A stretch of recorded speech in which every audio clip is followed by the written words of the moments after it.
Ես ուղղակի ապշած եմ։ Դուք իրոք մինչև հիմա մտածում եք, որ տղա ու աղջիկ կարող են ընկերություն անել, հա? Ու դա հնարավոր երևույթ է։ Տղեկը ու աղջիկները բնազդաբար տարբերվում են մեկը մյուսից ու գենետически расположены են для взаимодействия։ Դա չի կարող լինի մաքուր ընկերություն, ոնց որ աղբերությունը։ Դա սուտ է։ Համաձայն եմ, իմ աղջիկները կասեն, որ չէ, ոնց իմ ամենամոտիկ ընկերը տղա է։ Քեզ է թվում։ Քեզ է թվում։ Նա կամ թաքում քեզ սիրահարված է, կարա ամբողջ կյանքը դու դրա մասին չիմանաս։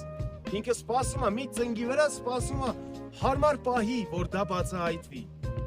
Ու ինքը միշտ ամեն ինչ անելու է, որ դու դա չհասկանաս։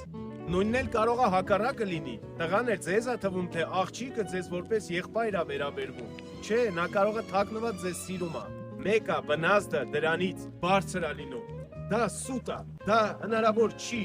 Իչն է իմ կարծիքով, համաձայն եմ կգնահատեք դա, բայց ես տղու հետի ընկերության մեջ եմ մեծ կասկածներ դնում։ Իրական ընկերությունը կարող է լինի միայն քո կնոջ հետ, կամ քո ամուսնու հետ, այ դա կարա լինի մաքուր ընկերություն, որտեղ չկա թաքնված մտքեր, չկա թաքնված վերաբերմունք, ամեն ինչ պարզ է, չկա կոնկուրենցիա,